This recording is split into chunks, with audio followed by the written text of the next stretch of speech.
जय हिंद प्यारे साथियों। इस वीडियो में आपको बीए एलएलबी के महत्वपूर्ण लास्ट ईयर के क्वेश्चन बताया जाएगा, प्रीवियस यानी पुराने पेपर का आंसर की। तो जो लोग अभी तक एग्ज़ाम नहीं दिए हैं तो यहाँ पर इसका फर्स्ट पेज नहीं है, तो ये पता नहीं है कि किसका यानी बीए एलएलबी का ही है, बट पता नहीं है पेपर का नाम, तो आपको कमेंट बॉक्स में बता दिया जाएगा।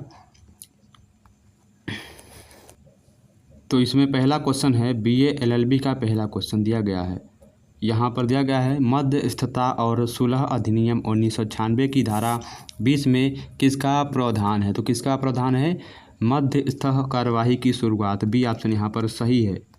और मध्यस्थता और सुलह अधिनियम 1996 की धारा 24 में किसका प्रावधान है?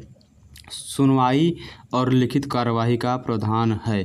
तो यहाँ पर ए ऑप्शन इसका सही आंसर है। नेक्स्ट क्वेश्चन है हमारा, मध्यस्थता और सुलह अधिनियम 1996 की धारा 37 में किसका प्रावधान है। तो 37 में अपील योग्य का प्रावधान है, बी ऑप्शन यहाँ पर सही है। मध्यस्थता और सुलह अधिनियम 1996 की धारा 39 में किसका प्रावधान है। तो किसका प्रावधान है? इसका ऑप्शन नंबर, लागत के संबंध में मध्यस्थ पंचाटों और जमाओं का ग्रहणाधिकार, ए ऑप्शन यहाँ पर सही है।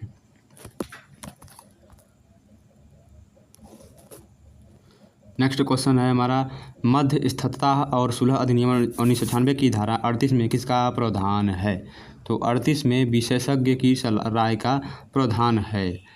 कौन सा सही नहीं है? इनमें से कौन सा कथन सही नहीं है? तो छठे का राइट आंसर है, मध्यस्थता कार्यवाही का प्रारंभ, धारा 22, यह कथन क्या है? सही नहीं है। व्यवहार यहाँ पर दिया, नेक्स्ट क्वेश्चन दिया गया हमारा, कौन सा सही है। तो यहाँ पर 7वें का राइट आंसर है बी, प्रक्रिया के नियमों का निर्धारण धारा 20 के तहत आता है। मध्यस्थता समझौते को पक्ष की मृत्यु नहीं किया जाना, मध्यस्थता और सुलह अधिनियम 1996 की किस धारा के तहत दिया गया है। 8वें का राइट आंसर है ऑप्शन नंबर सी, 42 के अंतर्गत दिया गया है।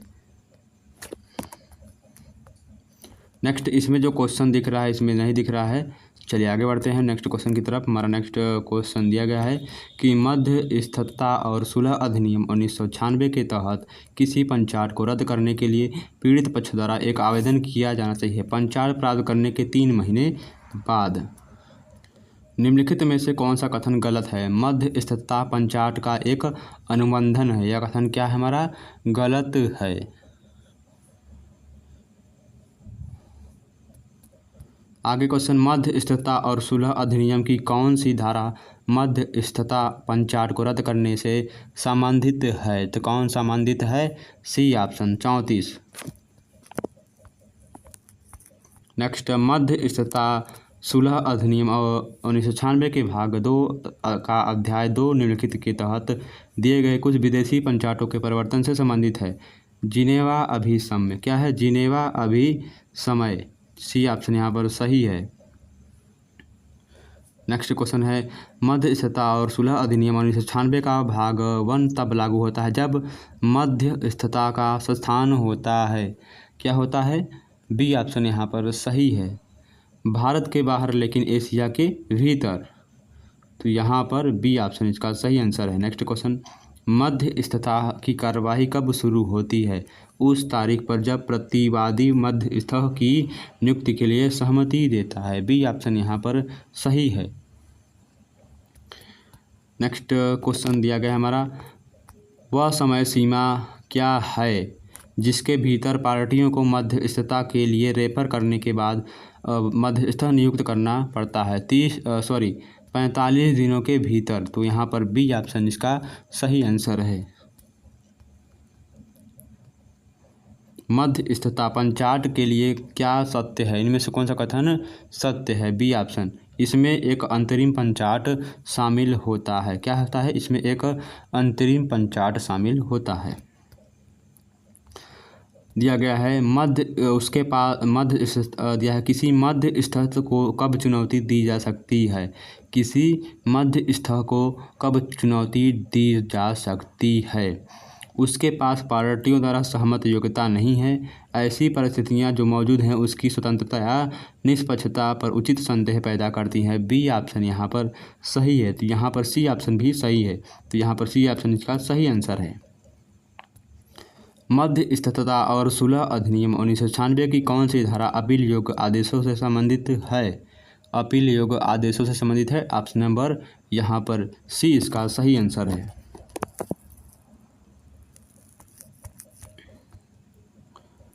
नेक्स्ट क्वेश्चन है, सुलह में निर्णय को हम क्या कहते हैं? समझौता कहते हैं। तो यदि आपको कोई भी आंसर गलत लगे कमेंट बॉक्स में उसका आंसर बता सकते हैं। नेक्स्ट क्वेश्चन है, क्या कोई विदेशी नागरिक किसी भारतीय मामले में मध्यस्थ हो सकता है? हाँ, यदि भारत का हाँ, यहाँ पर तीसरा ऑप्शन, हाँ यदि पार्टियों इसके लिए सहमत हैं। सी ऑप्शन यहाँ पर सही है। तो कोई भी आंसर गलत लगे उसके लिए क्षमा चाहते हैं, आप कमेंट बॉक्स में उसका आंसर बता सकते हैं। सुलहकर्ता की नियुक्ति मध्यस्थता और सुलह अधिनियम 1996 की किस धारा के तहत दी जाती है? धारा 62 के तहत दी जाती है। मध्यस्थता और सुलह अधिनियम 1996 की किस धारा के तहत सुलहकर्ता की भूमिका दी गई है? सी ऑप्शन धारा 67 के तहत। सुलह की समाप्ति के बाद सुलह की लागत कौन तय करता है? सुलहकर्ता तय करता है। ए ऑप्शन यहाँ पर सही है। सुलहकर्ता इससे बाध्य नहीं है। बी एंड सी दोनों। दीवानी प्रक्रिया संहिता, भारतीय साक्ष्य अधिनियम। मध्यस्थता और सुलह अधिनियम 1996 की धारा 72 क्या कहती है? 72 क्या कहती है? तो इसका राइट आंसर है ऑप्शन नंबर ए, पक्षकारों द्वारा विवाद के निपटारे के लिए सुझाव। मध्यस्थता और सुलह अधिनियम 1996 की धारा 61 क्या कहती है? सुलह कार्रवाइयों का प्रारंभ। नेक्स्ट क्वेश्चन हमारा दिया गया है कि कब कोई पंचायत सार्वजनिक नीति के प्रतिकूल होगा? यदि यह धोखाधड़ी से प्रेरित या प्रभावित है। तो इसका राइट आंसर क्या है? ऑप्शन नंबर डी इसका राइट आंसर है। उपरोक्त में से सभी। एक मध्यस्थ का अधिदेश क्या होगा? एक मध्यस्थ का अधिदेश क्या होगा? इसका राइट आंसर है, जिस पक्ष द्वारा उसे नियुक्त किया गया था उसकी मृत्यु उसे समाप्त नहीं किया। तो यहाँ पर सी ऑप्शन यहाँ पर इसका सही आंसर है, समाप्त नहीं किया जाएगा। मध्यस्थम न्यायाधिकरण का अर्थ क्या होता है? एक माध्यस्थ या माध्यमों का पैनल। क्या है? एक मात्र माध्यस्थ या माध्यस्थों का पैनल। बी ऑप्शन यहाँ पर सही है। नेक्स्ट क्वेश्चन है, वैकल्पिक विवाद समाधान तंत्र कौन सा है?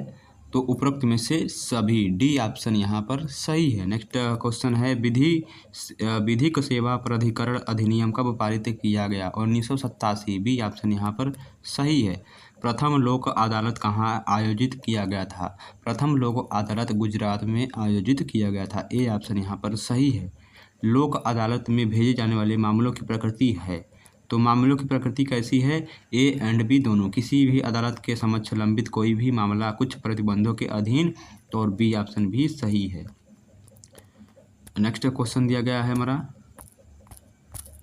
अभिव्यक्ति क्या दिया गया है? अभिव्यक्ति अंतर्राष्ट्रीय वाणिज्यिक मध्यस्थता और सुलह अधिनियम 1996 की किस धारा में परिभाषित किया गया है?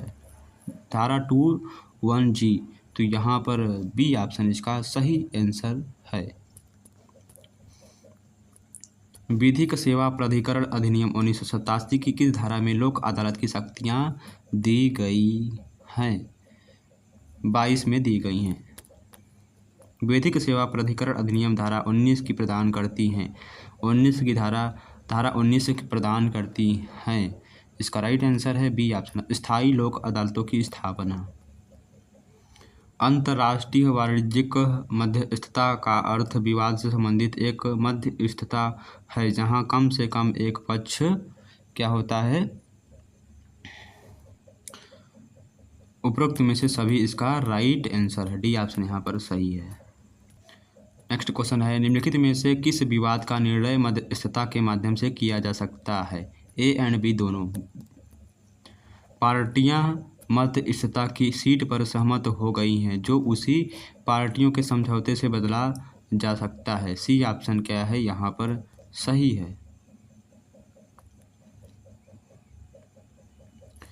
नेक्स्ट क्वेश्चन क्या दिया गया हमारा, मध्यस्थता और सुलह अधिनियम की धारा 7 के अनुसार मध्यस्थता समझौते के लिए निम्नलिखित में से कौन से आवश्यक शर्त नहीं है। समझौते पर हस्ताक्षर होना चाहिए, यह आवश्यक नहीं है।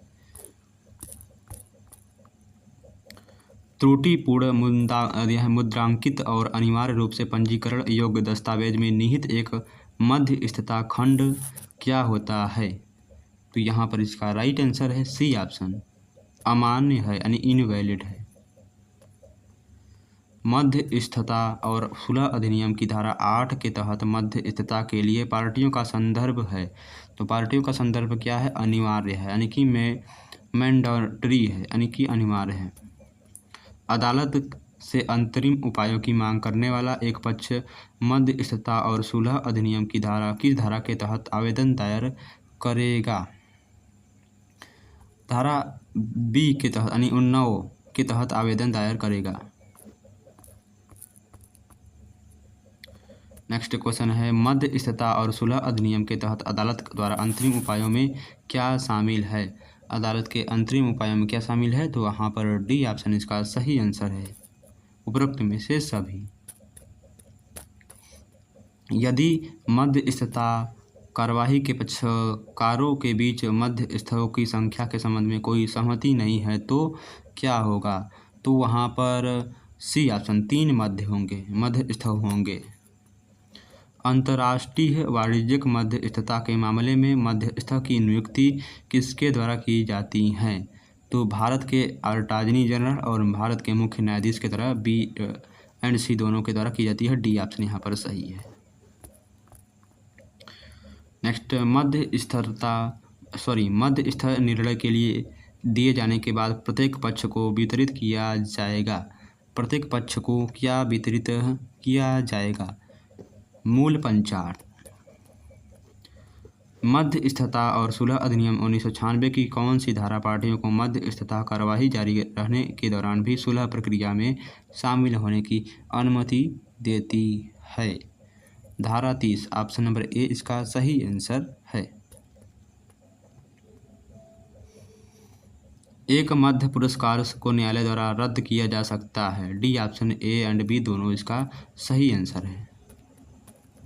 पार्टियां मध्यस्थों की संख्या निर्धारित करने के लिए स्वतंत्र हैं बशर्ते एक ऐसी संख्या होनी चाहिए, ए एंड बी, या तो सम संख्या या तो विषम संख्या होनी चाहिए। डी ऑप्शन यहाँ पर सही है। मध्यस्थता और सुलह अधिनियम 1996 की धारा 20 में किसका प्रावधान है। मध्यस्थता का स्थान, ए ऑप्शन यहाँ पर सही है।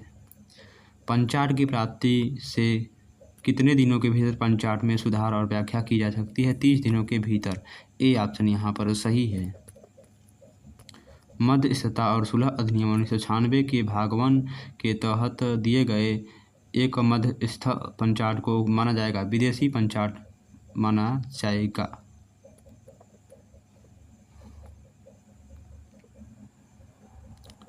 नेक्स्ट क्वेश्चन दिया गया हमारा, एक मध्यस्थ पंचाट द्वारा भुगतान की जाने वाली राशि पर ब्याज कितना होगा। पंचाट की तारीख से भुगतान की तारीख तक 6% प्रतिवर्ष दर से। मध्यस्थता कार्यवाही एक है, क्या है, एक प्रकार का मध्यस्थता कार्यवाही एक प्रकार का क्या है, एक प्रकार का न्यायिक कार्यवाही है।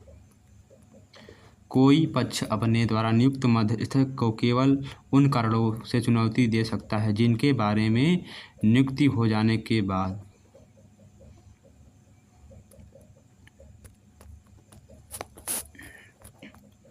Next question,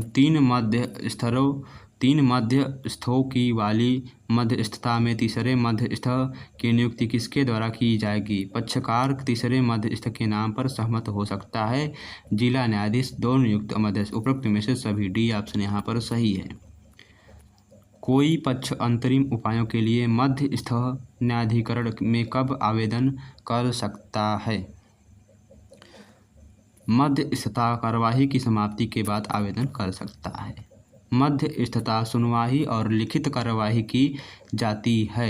A and B दोनों मौखिक और दस्तावेजों और अन्य सामग्रियों के आधार पर। सी ऑप्शन यहाँ पर सही है। मध्यस्थता कार्यवाही समाप्त हो जाती है अंतरिम मध्यस्थ पंचायत द्वारा धारा 32(2) के तहत यह मध्यस्थनाधिकरण के एक आदेश द्वारा। सी ऑप्शन यहाँ पर सही है। नेक्स्ट क्वेश्चन दिया गया है UNCIRTAL का पूर्ण रूप यानी क्या है? United Nations Commission on International Trade Law. B option यहाँ पर सही है। कानूनी प्रतिनिधि कौन है?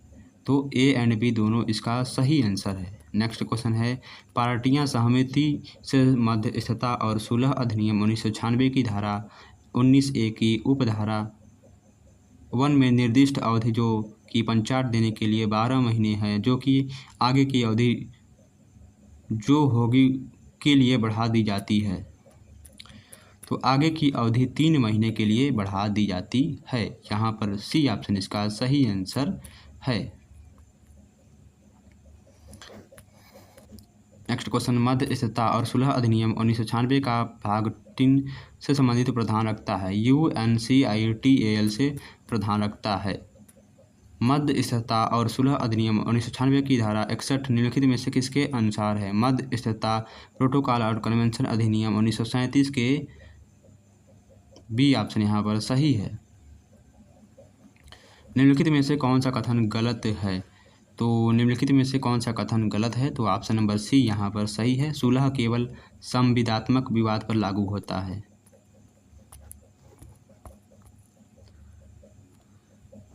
नेक्स्ट क्वेश्चन है निम्नलिखित में से कौन सा कथन गलत है? तो ऑप्शन नंबर पहला कथन गलत है।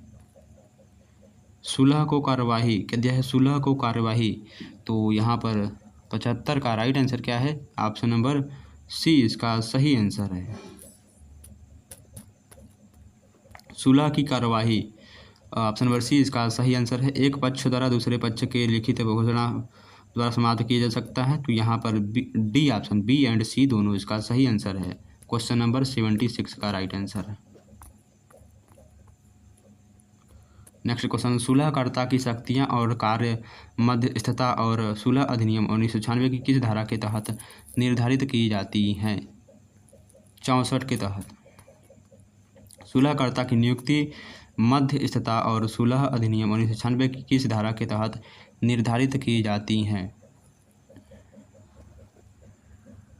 यहाँ पर डी ऑप्शन बी ऑप्शन यहाँ पर सी ऑप्शन का सही आंसर है। सुलहकर्ता को बाध्य होना आवश्यक है। डी ऑप्शन यहाँ पर सही है। मध्यस्थता और सुलह अधिनियम 1996 की किस धारा में सुलह कार्यवाही की समाप्ति दी गई है? 80 का राइट आंसर है। डी ऑप्शन यहाँ पर 76 दिया गया है। ADR का पूर्ण रूप क्या है? Alternative dispute resolution. B option यहाँ पर सही है। दीवानी प्रक्रिया संहिता 1908 की कौन सी धारा मध्यस्थता को मान्यता देती है? मध्यस्थता को मान्यता देती है धारा 189। क्या मध्यस्थता में एक पक्षी निर्णय दिया जा सकता है? हाँ, नहीं दिया जा सकता। ए ऑप्शन क्या है? यहाँ पर सही आंसर है। लोक अदालत द्वारा किस प्रकार के मामलों का निपटारा किया जाता है? उपरोक्त में से सभी। लोक अदालत जारी करता है निपटान और समझौता। ए ऑप्शन यहाँ पर सही है। लोक अदालत का अर्थ क्या है? लोक अदालत का अर्थ है जनता का न्यायालय। कानूनी सेवा प्राधिकरण अधिनियम 1987 की धारा 22 में किसका प्रावधान है? लोक अदालत की क्या दिया गया है? बी ऑप्शन लोक अदालत की शक्तियाँ। कानूनी सेवा प्राधिकरण अधिनियम 1987 की धारा 20 में किसका प्रावधान है? लोक अदालत का क्षेत्राधिकार। नेक्स्ट क्वेश्चन है कानूनी सेवा प्राधिकरण अधिनियम 1987 की धारा 21 में किसका प्रावधान है? लोक अदालत का निर्णय। भारतीय संविधान के किस अनुच्छेद में निःशुल्क कानूनी सहायता से संबंधित प्रावधान दिए गए हैं? तो 90 का राइट आंसर है ऑप्शन नंबर ए 39 का डी। पारिवारिक न्यायालय अधिनियम दिया है। पारिवारिक न्यायालय अधिनियम कब पारित हुआ था? 1900 क्या दिया गया है? 1984 में। बी ऑप्शन यहाँ पर सही है। विधिक सेवा प्राधिकरण अधिनियम किस धारा के अंतर्गत स्थायी लोक अदालत का प्रावधान दिया गया है? तो इसका राइट आंसर है 92 का राइट आंसर है डी। 22 का ए से 22 का बी दिया गया है। पारिवारिक न्यायालय निम्नलिखित में से संबंधित विवादों का निर्णय करता है। वैवाहिक मामले का एडीआर निम्न पर बोझ कम करने में महत्वपूर्ण भूमिका निभाता है न्यायालय में। बी ऑप्शन यहाँ पर सही आंसर है। एडीआर का सही तरीका कौन सा है? मध्य स्थता सुलह और मध्य स्थता और सुलह अधिनियम 1996 की धारा 81 में किसका प्रावधान है? ऑप्शन नंबर बी अन्य कार्यवाहियों में साक्ष्य की स्वीकार्यता। बी ऑप्शन यहाँ पर सही है। मध्यस्थता और सुलह अधिनियम 1996 का भाग चौथा क्या कहता है? अनुपूरक प्रावधान। सी ऑप्शन यहाँ पर सही है। मध्यस्थता और सुलह अधिनियम 1996 की किस धारा के तहत गोपनीय सिद्धांत निर्धारित किया गया है? तो सी ऑप्शन धारा 75। सी ऑप्शन यहाँ पर सही आंसर है। सहयोग का सिद्धांत मध्यस्थता और सुलह अधिनियम 1996 की किस धारा के तहत निर्धारित किया गया है? धारा 70 के तहत निर्धारित किया गया है। बी ऑप्शन यहाँ पर सही आंसर है। लास्ट क्वेश्चन हमारा दिया गया है मध्यस्थता और सुलह अधिनियम 1996 की धारा 16 में किसका प्रावधान है? पार्टियों के साथ समान व्यवहार। बी ऑप्शन यहाँ पर सही थे। तो ये थे बीए एलएलबी के महत्वपूर्ण प्रश्न। तो यदि आपका एग्ज़ाम है तो आप विभिन्न धारा से रिलेटेड क्वेश्चन है तो इसको आप एक बार देख लीजिए और अपना आंसर मिला लीजिएगा। और जिनका पेपर नहीं हुआ है उनके लिए यह मॉडल पेपर है। यदि आप भी अपने पेपर का किसी भी पेपर का आंसर की चाहते हैं तो कमेंट बॉक्स में हमें या तो हमारे टेलीग्राम से जुड़कर उसमें PDF सेंड करके आंसर की प्राप्त कर सकते हैं। धन्यवाद। कोई भी इस वीडियो में त्रुटि हो उसके लिए क्षमा चाहते हैं।